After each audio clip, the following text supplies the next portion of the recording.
Rishad, the platform shift that is underway, the internet era, we had mobility, which was a defining moment, and now AI.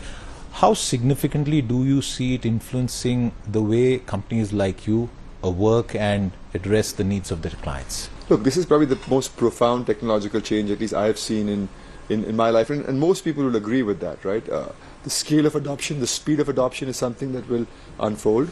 But I think there's tremendous opportunity to help our customers in this journey of how they adopt it to solve real-world problems. So I'm very hopeful. What we have to think about closely and carefully is how do we take people along in that journey, right? So the element of skilling people is going to be as important to ensure that the adoption of AI moves with the same speed and intensity, because the change management in getting scaled adoption is going to be incredibly important. The technology is far ahead of our ability to use it yet. So the technology is not slowing us down. It's the change management and identifying the right use cases and getting the right guardrails and feeling confident that the models don't hallucinate and all of those things that I think will take some time to unfold. But the speed will only pick up as we move forward. Now, how quickly it will pick up, I can't tell you. Will it be a classic linear line or a hockey stick? I don't know. But certainly the momentum is moving in that direction. I was reading a survey earlier which said almost 85% of the CEOs who were surveyed really don't know what to do with AI.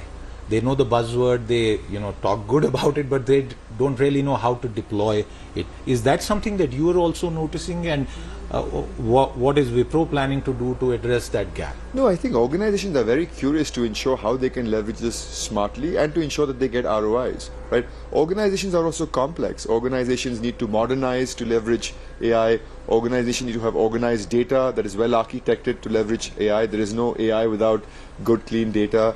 Organizations need to figure out where they want to apply it, what problems they want to solve, which is the inherent large language model that can solve it. How do you train? How do you build those use cases? How do you manage those use cases? How do you distribute those use cases? So there's a lot of work to be done, but the curiosity and the intensity of actioning it is very, very high. The other interesting conversation, Siddharth, that happens a lot, where customers will say to us, hey, look, before you talk a lot about AI, you're a large enterprise, right? You're 235,000 people, you're $11 billion of revenue. What are you guys doing to leverage it more? And we're showcasing all the stuff that we are doing, because we have driven it all across the organization. We have 235,000 people that are trained on Gen AI 101, starting with me.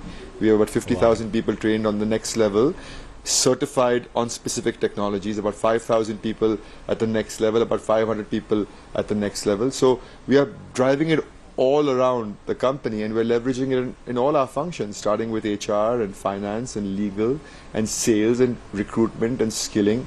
So customers are very interested. Hey, look, you are implementing it. Let me understand what you have done, and I can leverage what you have done well. And so I certainly see opportunities around the horizontals, the functions, seeing faster momentum with customers.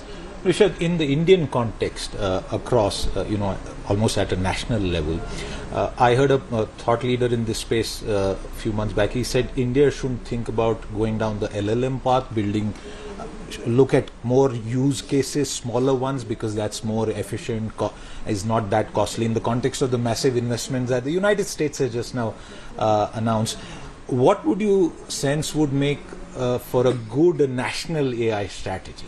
Well, I agree exactly with what you said. I think the opportunity for India is to leverage the infrastructure, leverage the scaled investments that have happened in the hardware, happened in the LLMs, to build out context-specific use cases to solve real-world business problems for customers. You see the same thing in cloud, right? The large investments on cloud have happened from global companies, and everybody is benefiting from that, again, to solve very specific problems for customers. So we should, in my mind, be smart and be focused on the enablement of the technology for helping our customers. One final question. If a CEO was listening to you and wondering whether he could sort of reach out to Wipro and figure out how he does this change management in the world of AI, what would you tell them?